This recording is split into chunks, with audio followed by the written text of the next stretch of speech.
Welcome back, fellow gamers. So today I wanted to go over with you some Call of Duty Zombies tricks and tips. I was going to say trips and ticks, but no. It is some tricks and tips for staying alive longer. So this is geared towards either newer players or players that might seem like they can't survive that long. But anyway, so these tips, if you're a veteran player who gets, consistently past 30, 40, 50, none of this is going to apply to you. You already know what you got to do. I'm not going to be giving you anything that's revolutionary here. It's really for the people that might get stuck on round 10, round 15, or lower.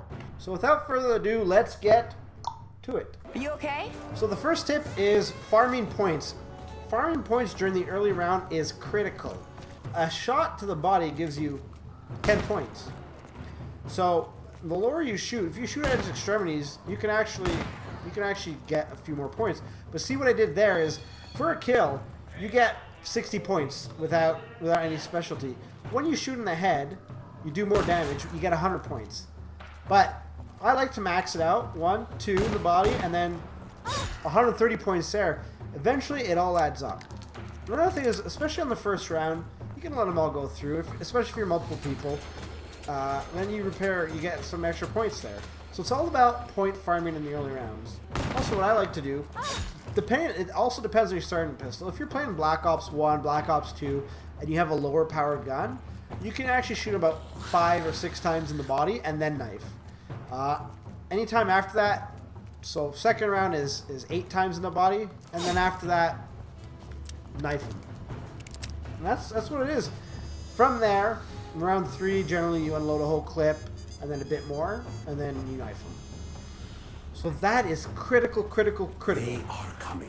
Now the second tip is about the box.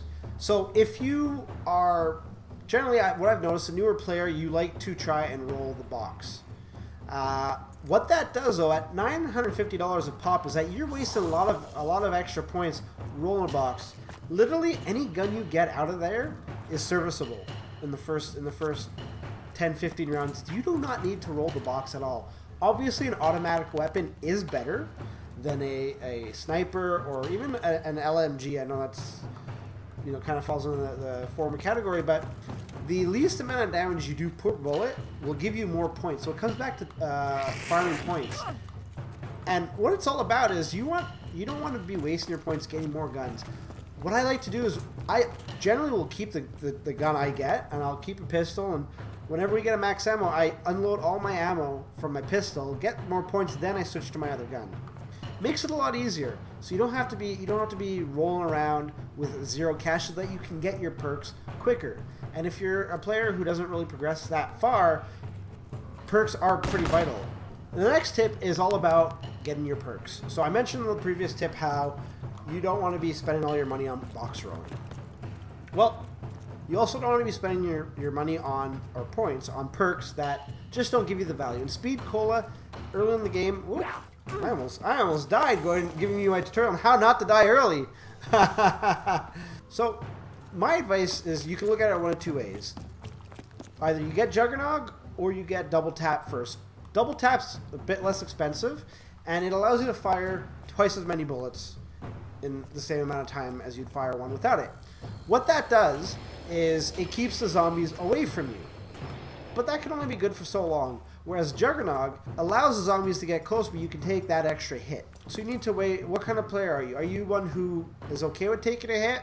Or are you one that wants people to stay away? So my personal suggestion is always to go Juggernog, then Double Tap, and then any other perks that you want. And depending on what you get later on, you definitely get Speed Cola as a 3rd or 4th perk. The definite ones you get are Juggernog and Double Tap. The next one is one I see so many people make that are almost, it's like they're intimidated from the map. And you need to remember that zombies are just there. Like they're you don't need to worry about getting hit. And what that comes down to is a lot of players, new players, will do this. They'll try to get into a safe corner where they can't be hit from behind, and then they'll shoot. What's going to happen there is you're not going to be able to hit all the zombies with your bullets. And eventually you're going to get swarmed, not only from the front, but from whatever side that they're coming from. So you being in a corner is the worst thing you can do. You need to stay mobile. By staying mobile, you form trains. And by forming trains, you're able to control the flow of where the zombies are, and you can maneuver more effectively. Now the next tip is quite simple. A lot of people actually don't apply this. They're afraid of even getting a hit on them. You shouldn't be afraid to get hit. It's going to happen no matter what. It's how you react to it. There are a lot of people that panic, but panicking isn't the answer. It's make sure that you're okay. You can take 3 hits if you have Jarnog. You can even sometimes take 4 depending on the timing of it. But what you do is, look, I got hit here. Look, I'm still alive. Look, I got here. I'm still alive. Just make sure you don't get too many hits. 1 or 2 is okay. It's not going to put you down. Now, the next one is about backing up. So a lot of people, they'll just back up, and then oops, they're in a corner, and then all of a sudden they have zombies coming on them. That's not helping anybody out.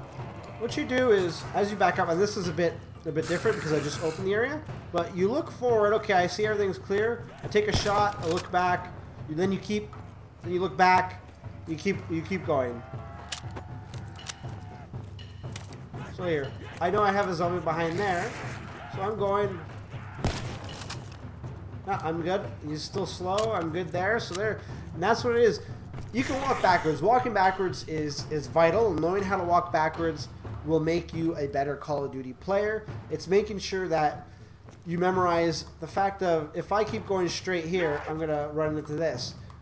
It's knowing what the path is all about. So if I'm going here, I know that it curves, so I'll go here. I know it curves again. And then, again, now I make sure to check, because at a certain point, there will be, in a higher round, there will be zombies coming out of the window here. There'll be some coming out there. So it's managing your path, but also being ready to navigate and deviate from that path at any given time. What the hell is And this is the next one. It's all about the kaboom. Getting a nuke early on like this in a round essentially robbed me of a lot of extra points. And it comes back to the point farming. It's a rule of thumb amongst veteran Call of Duty players for zombies that you don't hit a nuke unless you have 2 or less zombies left to go in the round. The reason for that is that you get your 400 points per person, per player, for activating a nuke, but you've lost out on all those extra 10, 10, 10, 10, 10, and then like from your bullets, and then all of that, all the extra kills.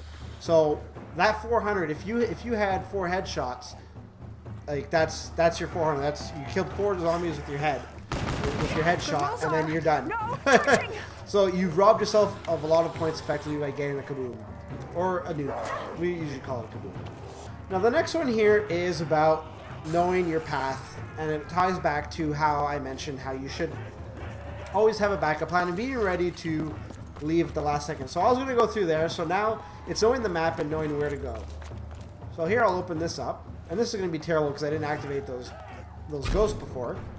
But here it is, and essentially what it comes down to is making sure that you can deviate at the last second. Surround me?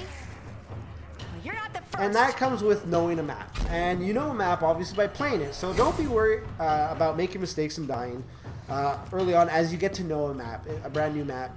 Know where to go. Know the places that people get down a lot. Know the side paths. Like here, I can go up here if I was cut off here. It happens a lot of times where I'll just run up here. Now this, in essence, is a very dangerous spot because I need to know that if this door is not open, that I have the money to do it. Thankfully, I do have the money to do it. Now this next one is about being map aware. Now what that means is that you need to realize when there's an end of a round. Generally, if you still see zombies spawning, you're okay to continue killing. But what happens is that rounds will often prematurely start, and if you weren't ready to do something, you needed to either buy a perk, buy a gun, or even pack a punch your gun.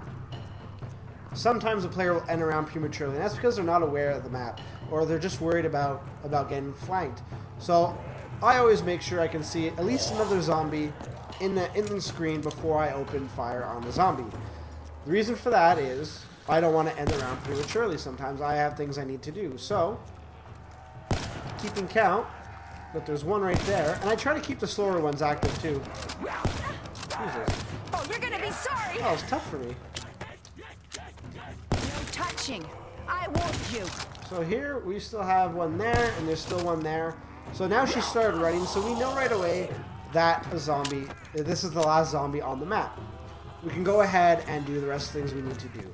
Gather, you know, some water, go do whatever. Just don't go eat.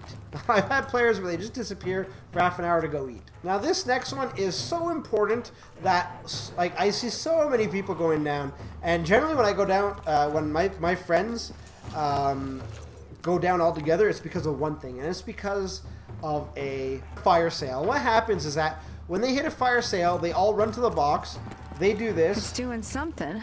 And they don't move, and then they get down. But instead, if they're mobile, they can come back. The gun isn't going anywhere. Stuff right here. A gun will stay active. The gun takes about 4 seconds. Don't absolutely quote me on that. But it takes 4 seconds, 5 seconds to pop up, and then it stays there for another 7 or 8 seconds. From there, you have about a 12-second buffer to go get your gun. So what you do is you hit the box. So here we go. So 1 Mississippi, 2 Mississippi, 3 Mississippi, 4 Mississippi, 5 Mississippi. So 5 seconds is the amount that it takes. 1, 2, 3 Mississippi, 4 Mississippi, 5 Mississippi, 6 Mississippi, 7 Mississippi, 8 Mississippi, 9 Mississippi. So that was about 8. I still believe that's 8 seconds. I was a bit quick on my 1 and 2. So that's the amount. You have about a 12 to 13 second buffer to go get your gun. So there's no reason that you can't hit a box, run a little train, and then come back for your gun safely. If you plant yourself in front of a box, waiting for it to show, you're dead. Don't be afraid of losing your gun if that means that you can stay alive longer. Because what's going to happen is if you go down, you've then lost your perks, and that's probably going to end up being more money than you would have gotten from your gun anyways. Even if it's like a wonder weapon or you're out of ammo, it's better to stay alive with your perks than starting from scratch having to buy guns and perks. Now this last tip is specific for Black Ops 3. And what that is don't be afraid of opening doors and opening areas of the map. The reason that is the case is that you have, with every time you purchase something, you have a chance of getting liquid divinium. Liquid divinium is able to give you better gobble gums. There we go. So speak the devil. Speaking of the devil. So liquid divinium you can then pour into Dr. Monty's Gobblegum factory and get even better Gobblegums. So by buying areas, you're able to do this more effectively. In the previous Call of Duties, there wasn't any real benefit of you buying a door. So a lot of people would just wait for one person to open the door. I think Treyarch did a really good thing here by having there be a random chance of reward by opening up the map. So don't be shy of opening up doors, because in the end, it will benefit you in the long run. I can only help you if you confess. Now the next tip is all about running trains on how to run. So first and foremost, as a new player or a player that doesn't get in high rounds, you theoretically want to stick together. You figure that there's power in numbers. What happens there, though, is you end up cluttering up. You try to make a run. You try to run, and then you get caught up and run into each other's trains. For the love of God, do not train with other people in the same area. What's going to happen is that you're going to end up crossing trains. Don't you dare lay a hand on me! You're going to end up crossing trains and killing each other, and then nobody's going to be happy. So pick a spot on the map and run a train. If you're playing with somebody else who just doesn't know this tip, just go to another place. Every map has a few good spots. Hey! Keep your distance, creeps. Now that's not to say that there isn't a best spot in a map, but there are definitely other viable spots. And if you are a superior player, if I'm the superior player, I will generally take the least optimal run in favor of trying to keep the team alive longest. Now for running trains, it's important to note that zombies will take the path of least resistance or the most direct approach. So what I like to do is if I go like this around, you can theoretically horde the zombies into a bunch like this. And hoarding them into this makes them much more manageable. Whereas if you just do this, they all come at you, they block off whatever escape route you have. So even in the tightest of corners, you can train.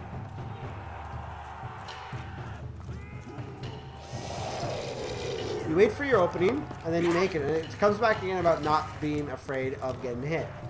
And then what happens is when it's the end of the round, or you just Hey, need to, wandering hands.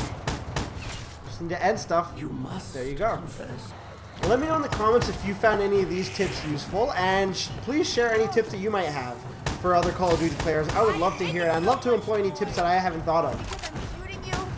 Until next time, You want good an gaming answer, and good zombie hunting. Oh, you're gonna be sorry.